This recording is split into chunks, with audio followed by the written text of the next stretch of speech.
Non, mais c'est pas. Mais en fait, c'est. Non, parce qu'en fait, non.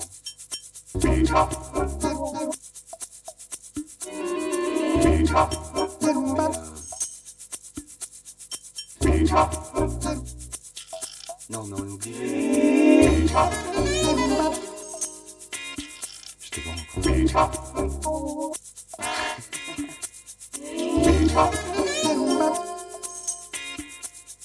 Non, parce qu'en fait, non, mais en fait, c'est. Non, parce qu'en fait, non.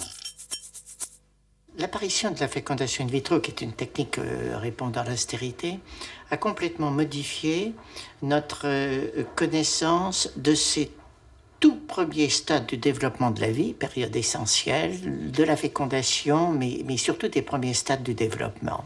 Ce qui fait que jusqu'à l'apparition de la fécondation in vitro, en somme jusqu'à il y a 20 ans, on avait vu, peut-on dire, observé, ou microscopiquement peut-être une dizaine ou un peu plus, de 2 dizaines d'embryons.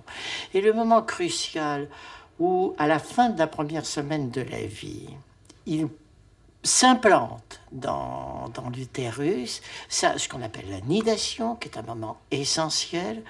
Figurez-vous que l'on en connaissait, avant la fécondation, un seul exemplaire, on peut dire, de la fécondation et des stades immédiats qui lui succèdent, que c'était la boîte noire de toute la vie.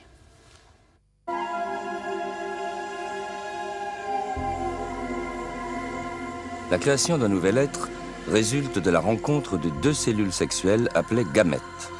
En grec, gamète signifie époux ou épouse. Le gamète féminin est l'ovule et le gamète masculin, le spermatozoïde.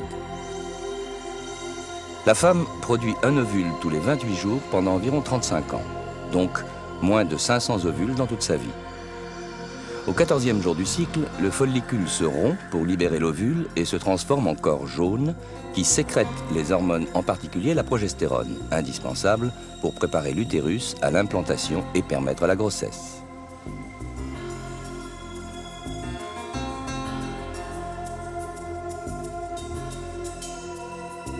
Lors du rapport sexuel, l'homme libère en moyenne 200 à 300 millions de spermatozoïdes, chacun muni d'une longue queue, le flagelle, grâce auquel il se déplace rapidement.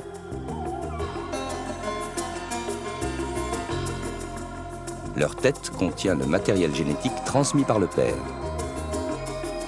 Déposés dans le vagin, les spermatozoïdes peuvent vivre 2 à 4 jours et donc attendre éventuellement l'émission de l'ovule pour le féconder. La période de fertilité ne dure que quelques jours par cycle. La fécondation peut se faire le jour même de l'ovulation, si les spermatozoïdes attendent déjà l'ovule dans la trompe, ou s'il y a un rapport le jour même de la ponte ovulaire, ou le lendemain, si le rapport sexuel n'a lieu que le lendemain de l'ovulation. Tous les rapports sexuels ne sont donc pas fécondants. Ils ne peuvent l'être que quelques jours par mois.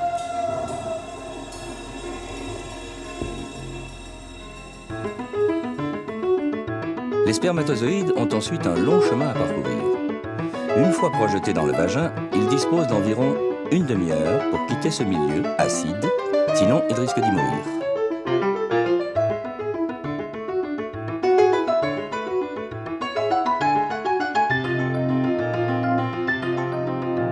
Si le rapport a lieu pendant la période où l'ovule est présent, la glaire cervicale, alors fluide et abondante, permet aux spermatozoïdes de poursuivre leur route.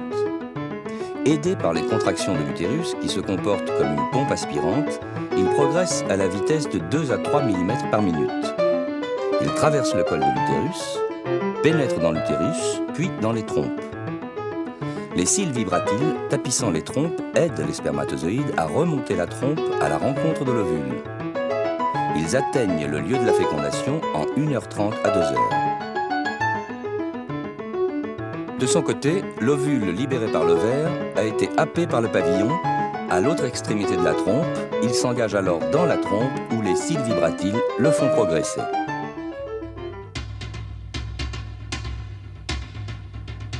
La rencontre se produit dans la trompe en général avant que l'ovule ait parcouru le tiers du chemin qui le sépare de l'utérus.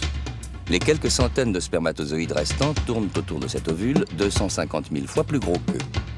Un seul va percer la membrane entourant l'ovule qui change immédiatement de structure physico-chimique, interdisant ainsi l'entrée à tous les autres spermatozoïdes. Le spermatozoïde s'enfonce dans l'ovule. Il perd sa queue. Sa tête grossit et devient un noyau de la même taille que celui de l'ovule. Les deux noyaux fusionnent pour n'en former qu'un avec son patrimoine génétique propre. Et selon que le père ait donné un chromosome X ou Y, le sexe sera féminin ou masculin.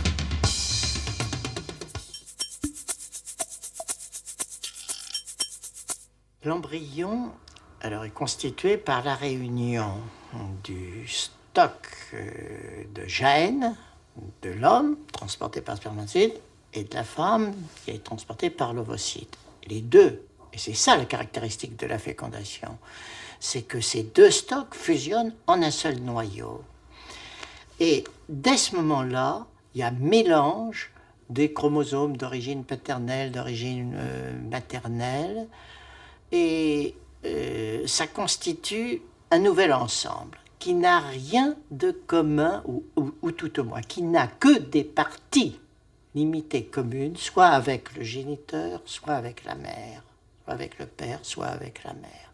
Mais l'ensemble, ce jeu de cartes redistribué, ce jeu des cartes de nos gènes est tellement redistribué que ça fait en effet un jeu neuf, qui n'a pas d'équivalent. Le nombre de nos gènes est tellement important, n'est-ce pas, disons une centaine de milliers de gènes, qui sont brassés de cette manière, ça aboutit à ce que l'on peut affirmer qu'il n'y a pratiquement pas deux individus semblables, sauf cas exceptionnel, où ils seraient issus du même spermatozoïde et du même ovocyte, où ça constitue des jumeaux. Donc, le phénomène de la fécondation, reproduction, c'est finalement une machine, un mécanisme à maintenir notre espèce, à ce qu'elle se reproduise, mais au moins autant à ce qu'elle se reproduise dans une diversité continuelle.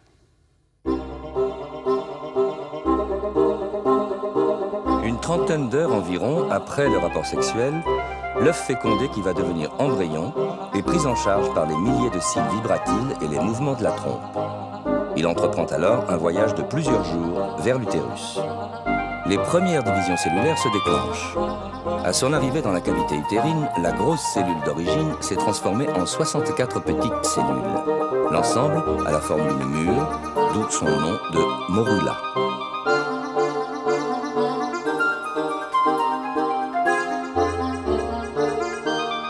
5 à 7 jours après le rapport sexuel, l'œuf fécondé se fixe sur la face interne de l'utérus, vers le fond. À cet endroit, la muqueuse, particulièrement riche en vaisseaux sanguins, a été préparée par l'hormone progestérone et c'est pourquoi l'embryon peut s'implanter. C'est la nidation. Tout ce processus est complexe et comporte de nombreuses étapes. Il suffit du moindre incident et la nidation n'a pas lieu. Un des accidents possibles est la grossesse extra-utérine, lorsque l'œuf fécondé reste bloqué dans la trompe et ne parvient pas à l'utérus. L'embryon qui aura été formé dans une proportion importante de cas, schématiquement 1 sur 2, ne sera pas normal constitutivement parlant. Là aussi, autre caractéristique de notre espèce, c'est le taux formidable de déchets que la nature fait elle-même. Alors elle a un mécanisme de correction, comme ce sont des embryons qui, de par leur génome, de par leur constitution de chromosomique, sont vraiment très profondément bouleversés. Ils n'ont pas de possibilité de se développer au-delà de quelques jours ou de quelques semaines. La nature, en somme, a prévu, si l'on peut dire, la correction de cette défaillance. Elle laisse se faire un certain nombre d'embryons très mal formés, non viables, mais ils se trouvent éliminés ensuite.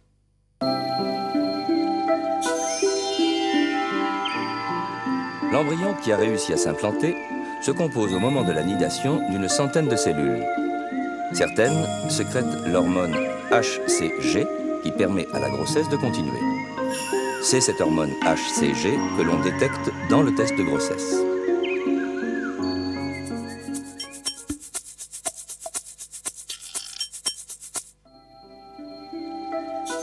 Le nom d'embryon vient d'un mot grec qui veut dire croître. La période embryonnaire, c'est-à-dire les 8 premières semaines, correspond à une période de développement intensif et de différenciation des cellules.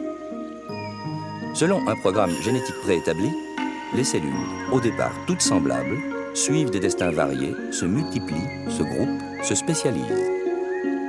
L'embryon a toujours la forme d'une sphère d'un diamètre de 1,5 mm. Un groupe de cellules va commencer à se répartir à la périphérie et devenir la zone frontière avec l'organisme maternel pour tous les échanges et la nutrition. C'est à partir de cette zone périphérique que se développeront le cordon ombilical, la cavité amniotique et le placenta. La cavité amniotique, future poche des os, apparaît au 8e jour. Elle grandit ensuite progressivement. Pendant la 3e semaine de grossesse, l'embryon se développe beaucoup. Les cellules se différencient et se spécialisent, appelées à devenir des organes distincts ou à remplir des fonctions au sein des systèmes nerveux ou respiratoires.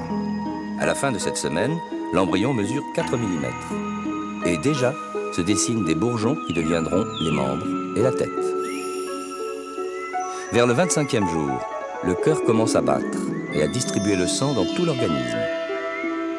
À la fin de la 4e semaine, l'embryon est déjà 10 000 fois plus grand que l'œuf fécondé dont il est issu.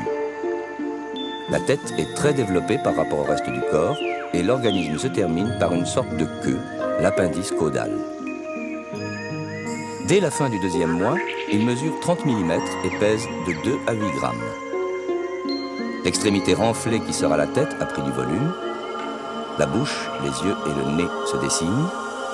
Les membres sont développés et l'on peut discerner la forme des bras, des avant-bras et des mains munies de doigts, ainsi que des cuisses, des jambes, des pieds avec leurs orteils.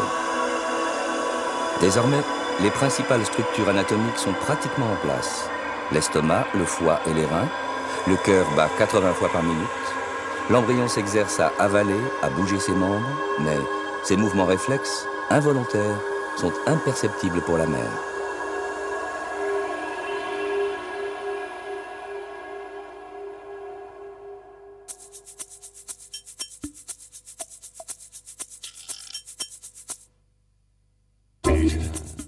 Ah, mais c'est pas. Mais en fait, c'est. Non, donc en fait, non.